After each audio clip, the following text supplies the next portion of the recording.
Hello students, line by line Hindi NCERT series में स्वागत है।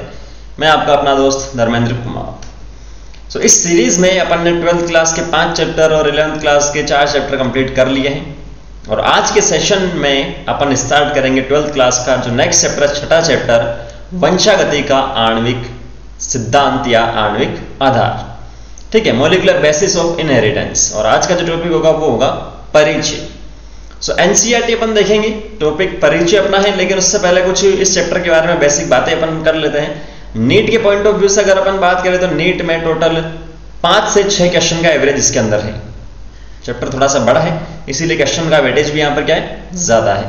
प्लस कुछ चैप्टर ऐसे हैं जो एक दूसरे से रिलेटेड है, जैसे बायोमोलिक्यूल, जैव अणु जिसे बोलते हैं, 11th क्लास का 9th चैप्टर है ये भाई साहब। दूसरा वंशागति का आणविक आधार जो अपने पास लिखा है, वंशागति का आणविक आधार। ठीक है, और तीसरा और चौथा अपने पास आता है बायोटेक, जिसे अपन बोलते हैं जैव तकनीकी, जो 12th क्लास का 11th और 12th जो चैप्टर है। तो ये जो 4 चैप्टर है एक दूसरे से रिलेटेड है। ठीक है, और सबसे ज्यादा जो इंपॉर्टेंट इसमें वो है बायोमोलिक्यूल। जब तक आपको जैव अणु का आइडिया नहीं होगा तब तक ये जो चैप्टर है वंशागति का आणविक आधार और जैव तकनीकी आपको समझ में आने वाला नहीं है। केवल रट सकते हैं, बाकी समझ में कुछ भी नहीं आएगा। तो इसीलिए बायोमोलिक्यूल को मैंने थोड़ा सा एनसीईआरटी से बाहर आपको पढ़ा रखा है, आप उसको देखें पहले। लिंक आपको मिल जाएगा डिस्क्रिप्शन में।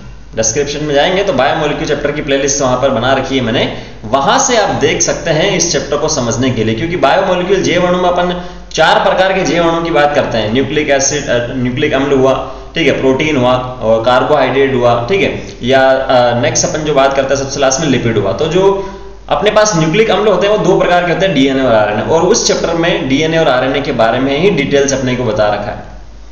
तो केवल एनसीईआरटी आप पढ़े, इससे पहले डीएनए और आरएनए के जो लेसन्स मैंने बता रखे हैं वो आप लोग एक बार देख ले, नोट्स उसके बना ले, ताकि स्ट्रक्चर, मैंने स्ट्रक्चर भी वहां पर ड्रॉ कर करके आपको बता रखे किस किस प्रकार से डीएनए बनता है और किस प्रकार से आरएनए बनता है, उसके फंक्शंस बता रखे। तो आप वहां से एक बार देख लेंगे तो ये जो चैप्टर में आपको बता रखा डीएनए और आरएनए के बारे में वो क्या होगा, इजीली यहां से क्लियर हो जाएगा।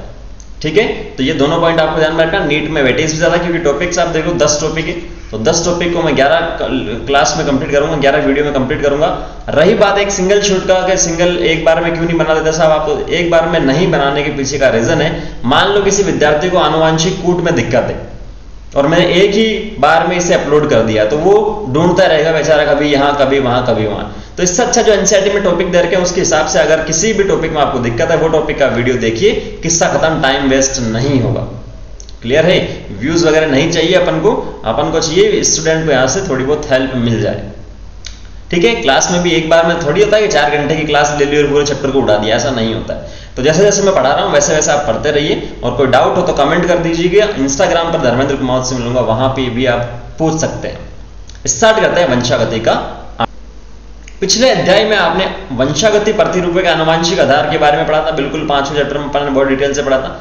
मेंडल के नियमों के प्रतिपादन तक वे कारक जो वंशागति के प्रतिरूप को नियंत्रित करते हैं उसके बारे में कोई जानकारी नहीं थी। तो मेंडल साहब ने कारक बताया था और इन्हीं कारक को जीन शब्द दिया था जॉनसन नाम के साइंटिस्ट ने। इसे भी अपन ने डिस्कस किया, तो उस टाइम इतना डिटेल से पता नहीं था।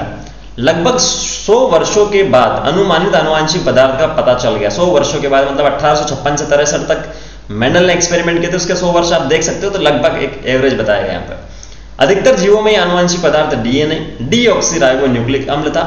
कक्षा 11 में आप पढ़ चुके हैं कि न्यूक्लिक अम्ल न्यूक्लियोटाइड का बहुलक है, इसीलिए मैंने स्टार्टिंग में ही आपको बोल दिया है कि कक्षा 11 का जो जैव अणु है वो आपको आना जरूरी है। उसमें जो प्रोटीन और न्यूक्लिक अम्ल वाला जो पोर्शन है बहुत ज्यादा इंपॉर्टेंट है, वो आपको आना ही चाहिए। ठीक है, सजीवों में 2 प्रकार के न्यूक्लिक अम्ल होते हैं, क्योंकि बायोमोलिक्यूल जो जैव अणु की अगर अपन बात करते हैं तो 4 प्रकार के जैव अणु होते हैं ना, जैसा भी बताया था मैंने कि न्यूक्लिक अम्ल हो गया, इसमें डीएनए और आरएनए आता है, प्रोटीन हो गया, फिर उसके बाद में अपने पास कार्बोहाइड्रेट हो गया जिसमें शुगर आती है, और सबसे लास्ट में लिपिड आ गया। तो जो अपने पास प्रोटीन है वो प्रोटीन किससे बनता है, अमीनो अम्ल से बनता है, लेकिन उसके लिए आरएनए की जरूरत होती है। बोले ये कैसे बोल रहे हो आप साहब, तो जब इस चैप्टर को पढ़ोगे तभी तो समझ में आएगा। या अपन बात करते हैं जो न्यूक्लिक एसिड है, डीएनए और आरएनए की जो अपन बात करते हैं, ये भी इंपॉर्टेंट यहाँ पर हो जाएगा कि डीएनए और आरएनए में से पहले कौन आया था, कौन सबसे ज्यादा मिलता है, कौन नहीं मिलता है, और जो है डीएनए से आरएनए बनता है और आरएनए से प्रोटीन किस प्रकार से बनता है। ठीक है, तो दो प्रकार के न्यूक्लिक अम्ल मिलते हैं मेनली, डीऑक्सीराइबो न्यूक्लिक अम्ल और राइबो न्यूक्लिक अम्ल। अधिकतर जीवों में आनुवंशिक पदार्थ डीएनए होता है, अधिकतर मोस्टली बात करें। लेकिन कुछ वायरस की बात करो आप, जैसे सेकंड चैप्टर में बताया था 11th क्लास के सेकंड चैप्टर में, ठीक है, या कुछ बैक्टीरिया की अपन बात करें, ठीक है, या कुछ अपन कवक की बात करें, फंगस जैसा अपन बोलते हैं, तो इसके अंदर क्या होता है कि आरएनए भी मिल सकता है। सरल प्रकार की जो जीव होते हैं उसमें आरएनए भी न्यूक्लिक जो अम्ल है उसकी फॉर्म में मिल सकता है। तो अधिकतर में डीएनए मिलता है, बाकी कुछ विषाणु में आरएनए आनुवंशिक पदार्थ के रूप में मिलता है, लेकिन ये अधिकतर वाहक के रूप में कार्य करता है। आरएनए के अन्य अतिरिक्त भी कार्य, अब ये इंपॉर्टेंट स्टेटमेंट है यहाँ से, आरएनए के अन्य अतिरिक्त जो कार्य बोल रहा है ये इंपॉर्टेंट, इसने केवल यहाँ पर बोला और पूरे चैप्टर में बता रखा है। जैसे ये अनुकूलक, संरचनात्मक वे कुछ स्थितियों में उत्प्रेरक अणु का कार्य करते हैं, ठीक है। हो सकता है कि कुछ आरएनए जो है उत्प्रेरक के जैसे काम करे, उत्प्रेरक का मतलब अभिक्रिया की दर को कम या ज्यादा कर दे, ठीक है। हो सकता है कुछ जो आरएनए है वो एंजाइम के जैसे भी काम करे, राइबोजाइम एक एग्जांपल, इसे भी अपन देखेंगे, ठीक है। तो कुछ हो सकता है स्ट्रक्चर प्रोवाइड करने में काम में आता, तो अलग अलग इसके फंक्शन है आरएनए के, जैसे जैसे अपन पढ़ेंगे वैसे वैसे काम में आएगा, डिटेल से पढ़ेंगे। न्यूक्लियोटाइड की संरचना व एकल इकाइयों से जुड़कर न्यूक्लिक अम्ल बहुलक बनने के विचार में आप पहले ही कक्षा 11 में पढ़ चुके हैं। फिर से बोल रहा हूं मैं, कक्षा 11 का जो बायोमोलिक्यूल 9 चैप्टर है उसे आप लोग पढ़ ही लीजिए, लिंक डिस्क्रिप्शन में डाल रखा है, तो वहां आप देख सकते हैं। इसके लेसन्स को नहीं देखेंगे तो काम आपका होगा, लेकिन बहुत मुश्किल से होगा। इस अध्याय में डीएनए की संरचना, इसकी प्रतिकृति, डीएनए से आरएनए के निर्माण की विधि को जिसे अनुलेखन बोलते हैं, आगे आएगा वापस। आनुवांशिक कूट या कोड जो प्रोटीन में अमीनो अम्ल के क्रम को निर्धारित करते हैं, प्रोटीन संश्लेषण या स्थानांतरण प्रक्रिया, वे इसके नियंत्रण में के प्रारंभिक आधार के बारे में पढ़ेंगे। पिछले दशक में मानव जीनोम में स्थित पूर्ण न्यूक्लियोटाइड, यहाँ राइट लिखा है, न्यूक्लियोटाइड क्रमों के निर्धारण से जीनोमिक्स के एक नए महाकल्प को आरंभ हुआ, ठीक है। तो ये है क्या, जीनोम और जीनोमिक्स है क्या। जीनोम का मतलब होता है टोटल जीन, क्या होता है टोटल जीन। तो मानव जीन की बात हो रही है, पर मनुष्य में मिलने वाला टोटल जीन के बारे में, उनका जो सीक्वेंस है, उसमें जो न्यूक्लियोटाइड है उसका जो किस क्रम में लगे होते हैं, क्या काम वो करते हैं, इन सब का जो अध्ययन किया जाता है उसकी ब्रांच को अपन बोलते हैं जीनोमिक्स।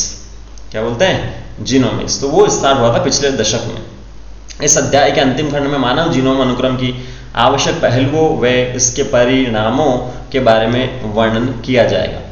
अपनी चर्चा की शुरुआत सबसे पहले सजीवों में मिलने वाले सर्वाधिक रुचिकर अणु डीएनए की संरचना से अपन करेंगे। तो डीएनए आप वहां से पढ़ लोगे तो यहाँ काम अपना इजी हो जाएगा।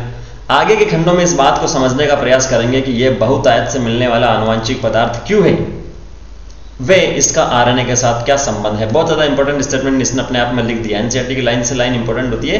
तो आपसे कभी भी पूछा जा सकता है कि कौन सा आनुवांशिक पदार्थ बहुतायत मिलता है या ज्यादा मिलता है, डीएनए और आरएनए ऑप्शन होगा, या दोनों हो सकता है या कोई नहीं। तो यहाँ इसने लिखा है बहुतायत से मिलने वाला कौन सा है, डीएनए है। अब क्यों, वो आगे वाले लेसन में अपन यहाँ से डिस्कस करेंगे, ठीक है। तो अपना परिचय यहाँ से कंप्लीट हुआ है। बाकी जो बचे हुए जैसे टॉपिक है 10 टॉपिक अपने को यहाँ पर बता रहे हैं, इन 10 टॉपिक को मैं 11 लेक्चर में कंप्लीट करूंगा। सिंगल शॉट में नहीं अपलोड करूंगा। जिस भी बच्चे को जिस भी टॉपिक में दिक्कत हो वहां से आप देख ले।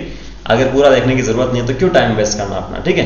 व्यूज वगैरह तो चलते रहते हैं, मुझे नहीं लगता कि मैं व्यूज के लिए यहाँ पर लेसन बना रहा हूँ। सो मिलते हैं नेक्स्ट सेशन में। Thank you, all the very best. अच्छा, एक और बात, अगर कोई डाउट हो तो कमेंट करके पूछ लीजिएगा, नहीं तो इंस्टाग्राम पर मैं आपको धर्मेंद्र कुमार से मिलूंगा, वहां अपने डाउट शेयर कर सकते हैं।